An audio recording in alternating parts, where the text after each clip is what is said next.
அனைவருக்கும் வணக்கம். கன்னிராசினியர்களுக்கு நிகழ இருக்கும் சனி பயிற்சி என்ன மாதிரியான நன்மைகளை எல்லாம் ஏற்படுத்த இருக்கு? உங்களை விட்டு வெளியே சனியால் இமாலய வெற்றி பாதையில் பயணிக்கக்கூடிய ராசியாக உங்களுடைய கன்னிராசி அமைகிறதுங்க. எண்ணி 2 நாட்களில் உங்களுடைய வாழ்க்கை மாறுவது 200% உறுதி என்ற வகை. என்ன மாதிரியான மாற்றங்கள் எல்லாம் உங்களுடைய வாழ்வில் ஏற்பட இருக்கு? கிரகநிலைகளின் ரீதியாக அமையிருக்கும் சாதகங்கள் என்ன, பாதகங்கள் என்ன, மேலும் என்ன மாதிரியான முன்னேற்றங்கள் எல்லாம் உங்களுடைய வாழ்வில் ஏற்பட இருக்கு என்பது குறித்தான முழுமையான பதிவை தான் இந்த வீடியோல விரிவா பார்க்க போகிறோம். அந்த வகையில் கன்னிராசினியர்களுக்கு மேலும் என்ன மாதிரியான நன்மைகள் எல்லாம் ஏற்பட இருக்கு என்று பார்க்கும்போது உங்களுடைய ராசிக்கு 6ஆம் இடத்தில் சஞ்சரிக்கும் சனி பகவான் 6/3/2026 அன்று 7ஆம் இடமான கலத்திரஸ்தானத்தில் அடியெடுத்து வைக்கிறாருங்க.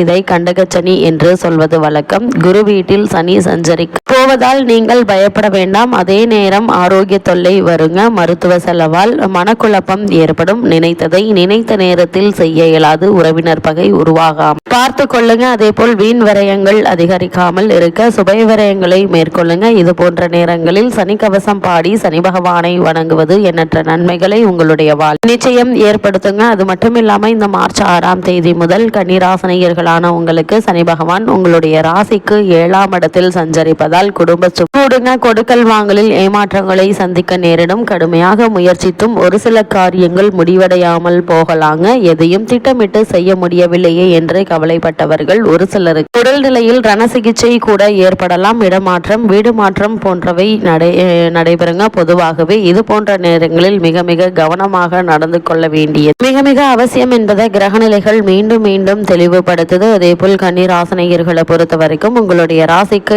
7ஆம் இடத்தில் சஞ்சரிக்க போகும் சனியினுடைய பார்வை உங்களுடைய ராசிக்கு 1, 4, 9 ஆகிய இடங்கள்ல பதிகிறது. எனவே உடல் நலன்ல மிக மிக கவனம் தேவைங்க. உற்சாகம் குறையலாம். உள்ளதை கவனமாக இருப்பது நல்லது. அதே போல் இத்தருணங்கள்ல தெளிவான முடிவெடுக்க முடியாமல் திணறுவீங்க. திடீர் மாற்றங்களும் உங்களை திணறடிக்கும். குடும்ப உறவில் விரிசல்கள், கொடுக்கல் வாங்கலில் ஏமாற்றம் போன்ற நிகழ்வதற்கான வாய்ப்புகள் அதிகம் இருக்கு. அதே போல் கன்னிராசினியர்களை பொறுத்த வரைக்கும் உத்தியோகத்தில் எதிர்பாராத விதத்தில் நீண்ட தூர பயணங்களை மேற்கொள்வதற்கான வாய்ப்புகள் அதிகம் இருக்குங்க. அதே போல இத்தருணங்கள்ல சனியினுடைய பார்வை உங்களுடைய ராசிக்கு 4ஆம் இடத்தில் பதிவதால் பெற்றோர் வழியில் சில பிரச்சனைகளை சந்திப்பீங்க. கடல் தாண்டி செல்வதில் தாமதங்கள் உருவாகும். அதே போல் புதிய வாகனங்கள் வாங்குவது ஆர்வம் காட்டுவீங்க. உத்தியோகத்தில் மேலதிகாரிகளின் ஆதரவோடு கேட்ட இடத்திற்கு மாறுதல் கிடைக்க இருக்கு. தாயினுடைய உடல் நலன் கவனமாக இருங்க. இத்தருணங்கள்ல பெற்றோரின் மணிவிழா, முத்து விழாக்களை நடத்தும் வாய்ப்பு உண்டு. பொதுவாக சுப செலவுகள் அதிகரிக்கும் நேரமாகும். இக்காலகட்டம் அமைஞ்சிருக்குதுங்க. 9ஆம் இடத்தை சனி பார்ப்பதால் பாக்கியஸ்தானம் பலம் பெறுகிறது. எனவே தொழிலில் புதிய வாய்ப்புகள் வந்து சேருங்க. மற்றவர்களை சேர்க்கும் போது அவர்களின் ஜாதகத்தையும் பார்த்து கொள்வது நல்லதுங்க. உத்தியோகத்தில் உள்ளவர்களுக்கு எதிர்பார்த்த நிறுவன மாற்றம் கிடைக்க இருக்கு. அலுவலக பணி சார்பாக அடிக்கடி பயணங்கள் ஏற்படுங்க. வாக பிரிவினை சுமூகமாக முடியும். பூர்வீக சொத்துக்களை விற்றுவிட்டு புதிய சொத்துக்கள் வாங்க நினைப்பவர்களுக்கு அவை கைகூட இருக்கு. பொது வாழ்வில் இருப்பவர்களுக்கு திடீரென பொறுப்புகள்ல மாற்றம் ஏற்படுவதற்கான சாத்தியக்கூறுகள் இருக்குதுங்க. அதிகார அந்தஸ்தை தக்க வைத்துக் கொள்ள பெரும் முயற்சி எடுக்க வேண்டிய ஒரு நிலை இருக்கு என்பதையும் கிரகநிலைகள் மீண்டும் மீண்டும் தெளிவுபடுத்துது. குறிப்பா இத்தருணங்களை பொறுத்தவரை மேலும் என்ன மாதிரியான நன்மைகள் எல்லாம் கன்னிராசினியர்களான உங்களுக்கு ஏற்பட இருக்கு என்று பார்க்கும்போது இக்காலத்தில் வரவும் செலவு கொஞ்சம் சரளமாக இருக்குங்க. பெற்றோர் வழி ஆதரவு திருப்தி தரும். பிரச்சனைகள் ஒவ்வொன்றாக தீருங்க. என்றைக்கோ குறைந்த விலைக்கு வாங்கி போட்ட சொத்து இப்பொழுது பல மடங்கு உயர்ந்து லாபத்தை கொடுக்கும். திருமண முயற்சியில் இருந்த தடை அகல இருக்கு. பிள்ளைகள் அயல்நாடு சென்று படிக்கவோ பணிபுரியவோ நினைத்தால் அதற்கான முயற்சி கைகூட இருக்குதுங்க. மொத்தத்தில் இக்காலம் இனிமையான ஒரு காலமாகவே அமையிருக்கு என்பதை கிரகங்களுடைய சஞ்சார நிலைகள் தெளிவாகவும் உறுதியாகவும் எடுத்துக்காட்டுது. இத்தருணங்களை பொறுத்த வரைக்கும் இக்காலகட்டத்தில் எதையும் திட்டமிட்டு செய்ய இயலாது. கடன் சுமை கூடுங்க. பிள்ளைகளை உங்களுடைய மேற்பார்வையில் வைத்துக் கொள்ளுங்க. குடியிருக்கும் வீட்டாலும் சில பிரச்சனைகள் ஏற்பட இருக்கு. பொது வாழ்வில் திடீர் திருப்பங்கள் ஏற்படுங்க. முன்னேற்றத்தில் சிறு சிறு குறுக்கீடுகள் வருவதற்கான வாய்ப்புகள் இருக்கு. உடன்பிறப்புகள் உங்களுடைய குணமறிந்து நடந்து கொள்வது அரிதுங்க. வழக்குகள் இழுபறி நிலையில் இருக்குங்க. கொடுக்கல் வாங்கலில் ஏமாற்றத்தை சந்திக்க நேரிடும். உத்தியோகத்தில் எதிர்பாராத மாற்றங்கள் வந்து மன கலங்க செய்வதற்கான வருவதற்கான வாய்ப்புகள் அதிகம் இருக்கு. இத்தருணங்கள்ல மேலும்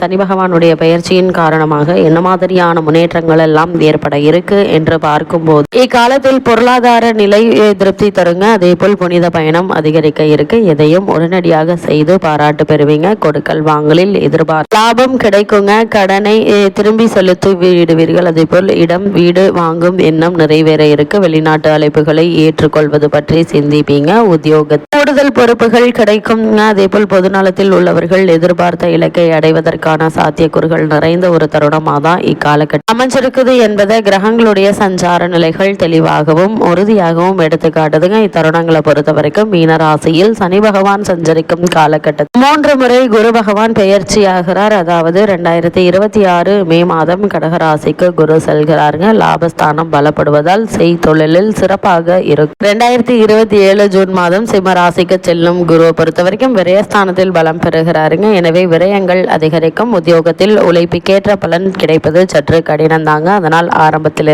எதிர்காலத்திற்கென்று சற்று சேமித்து வைத்துக் கொள்வது மிக மிக நல்லது என்பதை கிரக நிலைகள் மீண்டும் மீண்டும் தெளிவுபடுத்துது. அதே போல் 2027 நவம்பர் மாதம் உங்களுடைய ராசிக்கு வரும் குரு ஜென்ம குருவாக மாறுகிறார். எனவே நினைத்தது ஒன்றும் நடந்தது ஒன்றுமாக இருக்குங்க. ஆரோக்கிய தொல்லைகள் மருத்துவ செலவுகளும் அதிகரிக்க இருக்கு. உறவினர் பகை உருவாகாமல் பார்த்து கொள்வது மிக மிக நல்லது என்பதை கிரக நிலைகள் மீண்டும் மீண்டும் தெளிவுபடுத்துது. அதே போல ராகு மற்றும் கேதுவினுடைய பெயர்ச்சி சனி பயிற்சி நிகழக்கூடிய தருணங்கள்ல நிகழ இருக்குதுங்க. அதாவது மகர ராசிக்கு ராகுவும் கடக ராசிக்கு கேதுவும் சஞ்சரிக்க போகிறார்கள். 5ஆம் இடத்தில் சஞ்சரிக்கும் கேதுவால் கொடிகட்டி பறந்த குடும்ப பிரச்சனை படிப்படியாக மாறுங்க. திருமண முயற்சி கை கூட இருக்கு. 11இல் சஞ்சரிக்கும் கேது தொழிலில் கூடுதல் லாபம் கிடைக்க இருக்குதுங்க. கொடுக்கல் வாங்கலில் இருந்த ஏற்ற இறக்க நிலை மாற இருக்கு. வெளிநாடு சென்று பணிபுரிய வேண்டும் என்ற ஆசை நிறைவேற இருக்குதுங்க. இளைய சகோதரத்தோடு இணக்கம் ஏற்படும். தொழிலை விரிவு செய்ய நினைப்பவர்களுக்கு அவை கை கொடுங்க. அதற்கான முயற்சிகளை இப்போது நீங்கள் தாராளமாக முயற்சிக்கலாங்க. சிறு முயற்சியிலேயே நல்ல ஒரு முன்னேற்றம் உங்களுடைய வாழ்வில் ஏற்படுவதற்கான சாத்தியக்கூறுகள் நிறைந்த ஒரு தருணமாக காலகட்டம் அமைஞ்சிருக்குதுங்க. சனியினுடைய வக்ர காலத்தில் தொழிலில் ஏற்றமும் நல்ல மாற்றமும் வந்து சேரும். பிள்ளைகள் வழியில் சில பிரச்சனைகள் ஏற்பட்டு அகலுங்க. கூடுதல் விரயங்களை சந்திக்க வேண்டிய ஒரு நிலை இருக்கதாக செய்து கூட்டாளிகளை அனுசரணையாக நடத்தி கொள்ளுங்க. அதே போல் உத்தியோகத்தில் மேலதிகாரிகள் கேட்ட சலுகைகளை வழங்குவாங்க.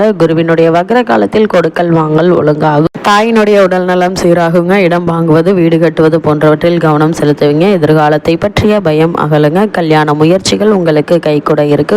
கன்னிராசியை சேர்ந்த பெண்மணிகளுக்கு மேலும் என்ன மாதிரியான நன்மைகள் எல்லாம் ஏற்பட இருக்கு என்று பார்க்கும்போது இக்காலகட்டத்தை பொறுத்த வரைக்கும் இந்த சனி பயிற்சியின் விளைவாக ஆரோக்கியத்தில் கவனம் தேவை. பல பணிகள் அரைகுறையாக நிற்கலாம். குடும்ப பெரியவர்களின் கோபத்திற்கு ஆளாக நேரிடுங்க. வாழ்க்கை துணை வழியே விட்டு கொடுத்து சென்றால்தான் ஒற்றுமை பலப்படும். பிள்ளைகளை உங்களுடைய கண்காணிப்பில் வைத்துக் கொள்வது நல்லது. உங்களுடைய பெயரிலேயே சொத்துக்களை வாங்கும் யோகம் உண்டு. அதே போல் சிந்தனை மேலோங்குங்க. தசாபத்திக்கேற்ற தெய்வ வழிபாடுகள் பலன் தரும் என்பதை கிரகநிலைகள் உறுதியளிக்குது. இத்தருணங்கள்ல கிரகநிலைகளின் ரீதியாக கூறப்படும் பரிகாரம் என்ன என்று பார்க்கும்போது புதன்கிழமை தோறும் பெருமாள் லட்சுமியை வணங்குவது நல்லது. வாய்ப்பிருக்கும் போது அனுகூல நாளில் பிள்ளையார்பட்டி சென்று கற்பக விநாயகரை வழிபடுவதுதான் நல்லது. வழிபடுவதன் மூலம் காரியங்கள் வெற்றி கிடைக்கும்.